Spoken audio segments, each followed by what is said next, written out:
Hello, everyone, and welcome to 4Devs. My name's Justin Mack. I'm Ethan Connor. I'm Troy Taylor. I'm Kelley Ricker. Welcome, everybody. And again, Kelley, you're not reluctantly Kelley Ricker this time. Well, I'm always a little reluctant. Reluctantly Kelley Ricker. You know. Awesome. So today we're going to be talking about Microsoft Kinect and some of the announcements that Microsoft made. Correct? Am I correct in assuming that this is You're what we're correct talking about that. Good. There was actually a lot in Kinect this year. So we're a little bit out from it, but on December 4th, Microsoft announced quite a few different plans about what would be coming in the next year. So I think one of the biggest things that developers are looking at as far as a change goes to the Microsoft platforms is .NET Core 3. So have you guys been following that? Loosely. So .NET Core 2 had some pretty interesting changes in it. What else is in? So I heard about the whole open sourcing thing. Mm-hmm. Is there anything else that's noteworthy about .NET Core 3? We'll come back to the open sourcing thing, but .NET Core 3, the big news for 3 in particular is that the Windows desktop platforms will be using 3 as the back end. So this is quite a bit different from what has been the case now for really the history of .NET, at least as far as WinForms and WPF and those platforms go. But rather than use a version of the .NET framework that's locked to a particular OS, now these platforms are going to be updated to use .NET Core 3 as the back end. So this is actually pretty good for the average developer, I think. There's going to be some change accompanying it, and it's probably going to take a little while to see how this all shakes out. But now you'll be able to do side-by-side installations of version of .NET Core.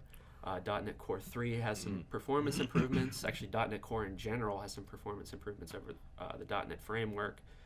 And beyond that, all of Microsoft's platforms are now going to be, basically using .NET Core as the back end rather than, these different flavors of .NET framework versus .NET Core.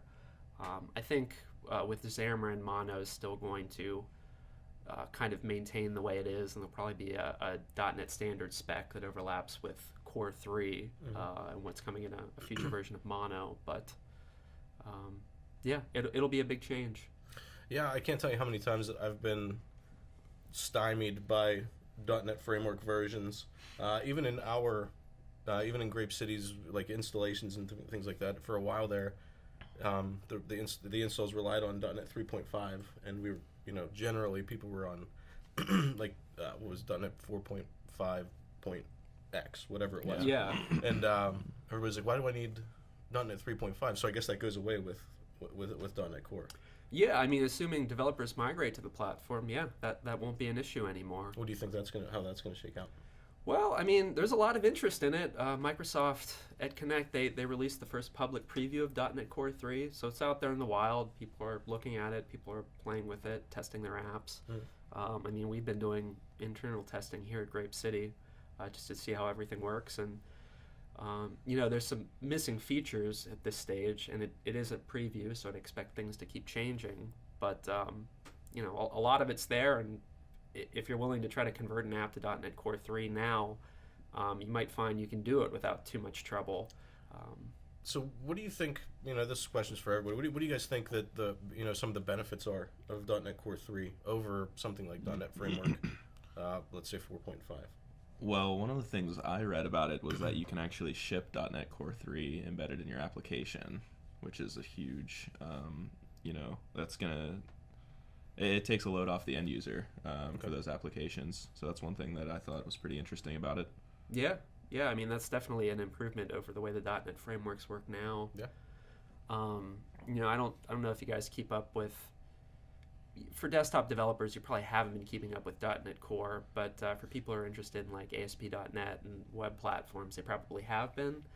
And if you actually look at the performance changes from each iteration of .NET Core, from 1 to 2.1's the stable version right now, and 3 will be upcoming. But if you look at each version, there's substantial performance improvements with each iteration. So, I think there'll be just some passive performance improvements that developers get if they migrate their apps to .NET Core 3, and everybody likes that, I think. So, Cool. So who do you think the typical developer is going to migrate to .NET 3? Who do you think would fit in that category at this moment? I think the people who are going to be most interested in just testing the water right now are some of these desktop developers who might be, they wanted to migrate forward, but they didn't really want to go to UWP necessarily, and they were sort of trying to figure out what solution would fit, sort of fit their intentions, I guess, in a couple years from now. I think there's, sort of pent-up interest in seeing what the next desktop platform would look like for Microsoft. And this is kind of a way for them to, maybe next isn't even the right way to put it, but there definitely was a significant number of developers who were on WinForms and WPF, wanted to know what the future of desktop development would look like, and UWP wasn't that for them. Agreed. This is it. So, yeah. I mean, for a while there, Microsoft was pushing UWP pretty hard, and I think they realized that not a lot of people wanted to go that route. Now, there's a lot. Don't get me wrong. There's a lot of great UWP apps, but I think that fundamentally, this is a better move for them to make. Sure. Even especially for the developers, if somebody's has already developed this massive ecosystem within their company with like WinForms or WPF, I almost said UWP. This is a logical step for them. You know what I mean? As far as updating technology-wise, not like look and feel or anything like that.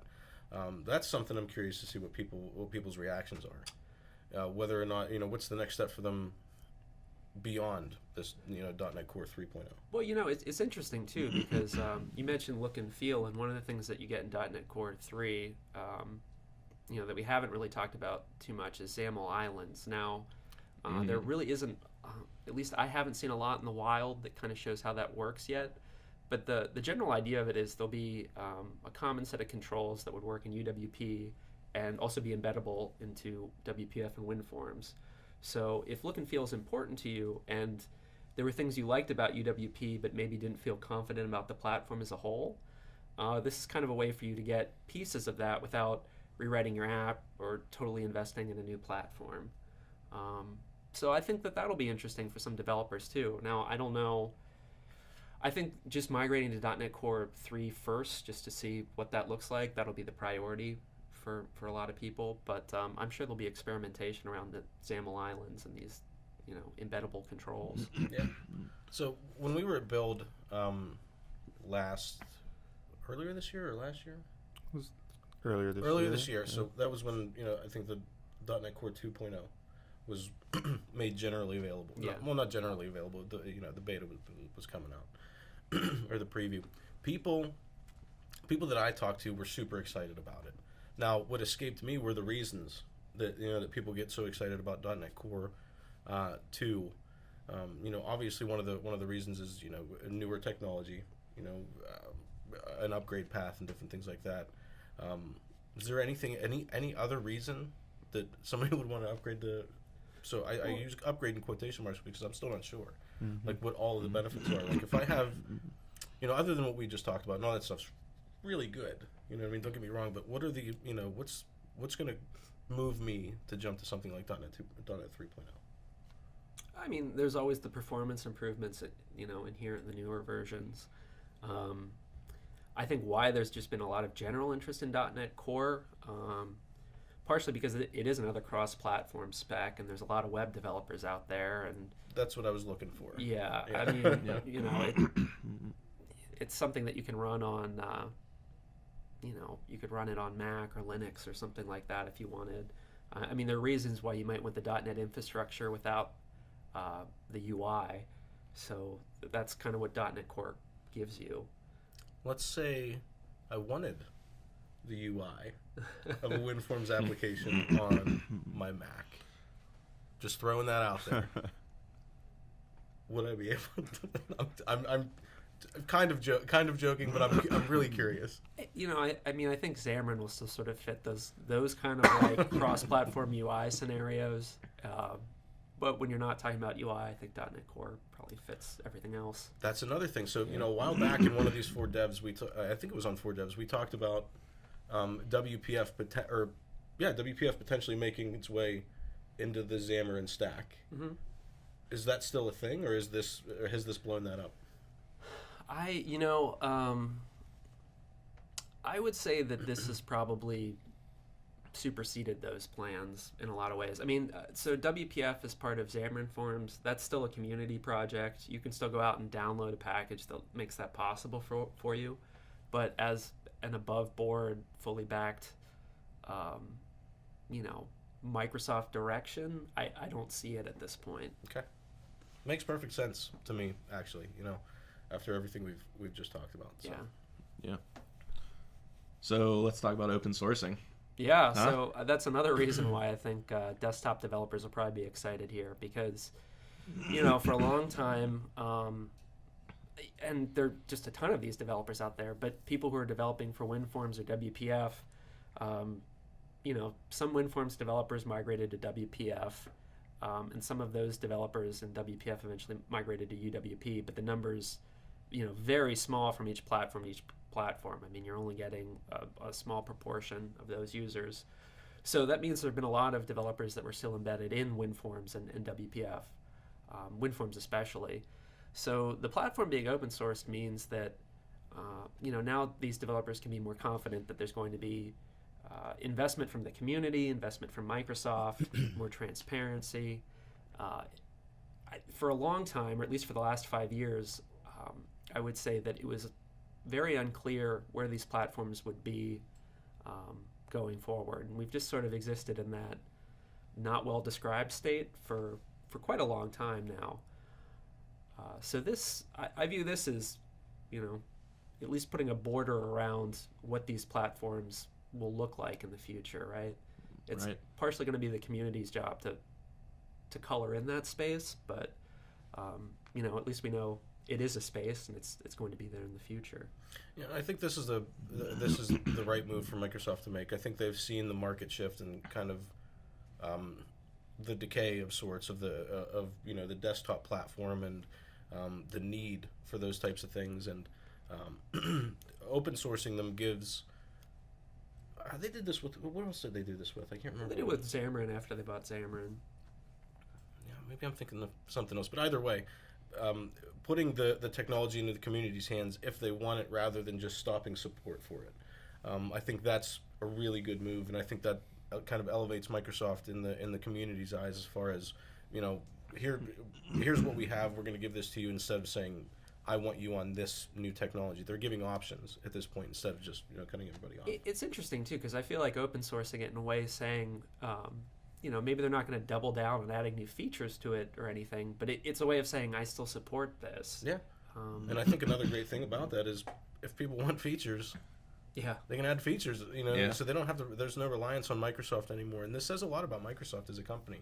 And we were just talking with somebody about the whole GitHub acquisition. I think if Microsoft really understands what they're doing, they take GitHub for exactly what it is and use it as a tool for future developments like this. You know what I mean? So open sourcing was made easier by their acquisition of GitHub. You know what I mean? And they can control a lot more with GitHub than they could had they not. Yeah. Sure. So. Yeah. And I think with that, we talked about cross-platform support. I think open sourcing it is, one step closer to having Windows desktop apps being, supported cross-platform. Well, sure. We're not quite there yet, but it's a iPhone. step closer. On my iPhone, I could have the actual Outlook app on my iPhone now. Think about that for a second. It's true. It's an awful idea, though. But well, one man's trash, another man's treasure, I guess. Yeah, I'm just kidding. But I think open sourcing, it's all good. There's not really a downside to it. Developers can support the platform more themselves. It shows that Microsoft wants to support the platform more. All in all, I think everybody wins. Yeah. So I guess the one thing from Kinect that we really haven't touched on that would be the other big announcements, Visual Studio 2019. Right. What do you guys think about Visual Studio 2019? I haven't tried it out yet. There's a few new features that I'm pretty excited about, though. One being live share with some enhancements right out of the box, audio enhancements. So, in terms of collaboration, that's pretty huge. Also, the Visual Studio SDK now requires extensions to load asynchronously, which is great for the startup time for Visual Studio. So there's it's nothing too drastic, but there's some nice enhancements, and I'm excited to try it out. I think we'll see a large amount of our GrapeCity customers move towards 2019 once it's fully available. Yeah, I think you're right. So I briefly looked over the feature set. A lot of it, I'm sure, is exciting to a lot of people, but there's still, historically, people have taken baby steps when upgrading their instance of Visual Studio, at least from what I've seen, as far as our customer base and people that I've talked to. So what's going to make somebody upgrade right now? So I have 2017 right now. Okay, what's going to make me upgrade from 2017 to 2019? Aside from the minor performance improvements in the startup times. I'll tell you what, Justin. Okay, here we go. A new project UI dialog. That's what's going to make you upgrade. So the project UI dialog, meaning where you select your project? When you go new file, new project, Yes. Yeah, new UI. It's a new opening screen, Life-changing. too. Yeah, it's... So, so to me this is interesting, okay? Because I really feel like that needed work. So kudos to Microsoft Well, there you for making those changes. So for me, it's the small changes like that. Right. So minor UI changes, quality of life things, no sweeping, platform change is necessary for me. And I think a lot of developers don't want these massive sweeping changes. So I think most developers just want iterative change and improved performance. I think those are really the big things that we're looking at. Step actions are 50% faster with 2019. I like that. See, I said, minor quality of life improvements make another version of Visual Studio. These massive technology changes really don't matter to a lot of developers. At least I don't think so. Maybe there's a small subset that do, but Yeah, there's one more thing. It's called document health and code cleanup. It collects basically all of the errors, warnings, and suggestions in one place, and you can actually configure that to kind of customize it to your coding habits. For example, getting rid of unnecessary using statements, or putting in var automatically for you. That's things cool. like that. Not really anything that's going to make someone opposed to upgrade, but again, quality of life type things. Yeah. Or quality of coding, I should say. I mean, I'm moderately happy with Visual Studio 2017. Granted, I don't use it quite as much as I used to. I've kind of taken an interest in other languages that don't really require the infrastructure that Visual Studio affords to you. But the majority of your products, it's a necessity. You know what I mean? So Sure. I guess I'll say too. We didn't actually directly say this, but the first preview of Visual Studio 2019 is out. You can go out and download it from Microsoft. So that's free for anybody to go out and play with, and check out, and see how they feel about these features. Just to loop back to the previous conversation, from my perspective, I guess the major reason to try out Visual Studio 2019 right now is to play with .NET Core 3. Now, I've read a couple things that at least imply that you can use it with Visual Studio 2017, but I really haven't had that much luck getting that to work. But 2019's worked pretty much well as out of the box as .NET Core works right now, which involves some command line project creation and stuff like that. yeah. But still, I mean, you can get it to work and you can play with it. So it's good to check out on those grounds. Yeah, I mean, early previews are always kind of... They show you where the new features will be, even if the new features are only, halfway there. But, if you contrast that with an existing version that really doesn't support the feature at all yet, it's a pretty stark difference. Sure, absolutely. So one last thing, I'm sure a lot of GrapeCity customers watching this are wondering how our components are going to integrate with .NET Core 3. Can any of us speak to what that's going to look like, even partially speak to it? Yeah, I mean, we've been testing it. So I don't have anything formal to announce at this point, though we'll definitely post that on the site once we feel like we fully vetted it. I have tested it. I mean, we have controls in WinForms and WPF that work. A lot of them seem to just work out of the box. Like I said, though, I'd rather more thoroughly vet that, I guess, than just put that out there. Yeah, I mean, but it seems like if you're willing to sort of jump through the different hoops that project creation entails, that manually adding references, and I didn't really say this about .NET Core 3 at this point, but there's no designer support at all in .NET Core 3 right now. That's something that's probably going to come closer to build, I would think, around May. But if you're going to use .NET Core 3 right now, and you're going to try to create a project from scratch, it's a fair amount of effort. Yeah.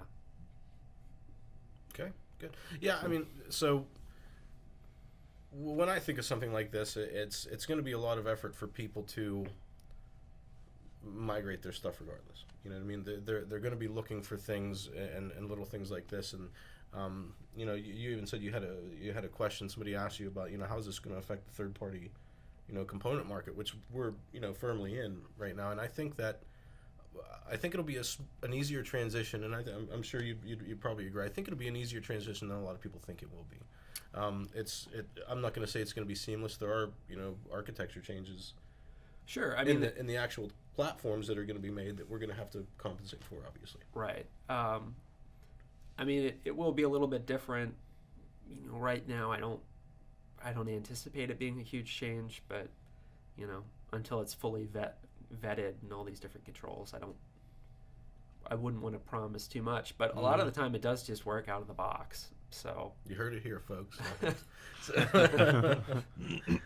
Cool. All right. Well, I think that that pretty much wraps it up for today. So with GrapeCity and 4 Devs, I'm Justin Mack. I'm Ethan Connor. I'm Troy Taylor. Now I'm reluctantly Kelley Ricker. And we'll see you guys later.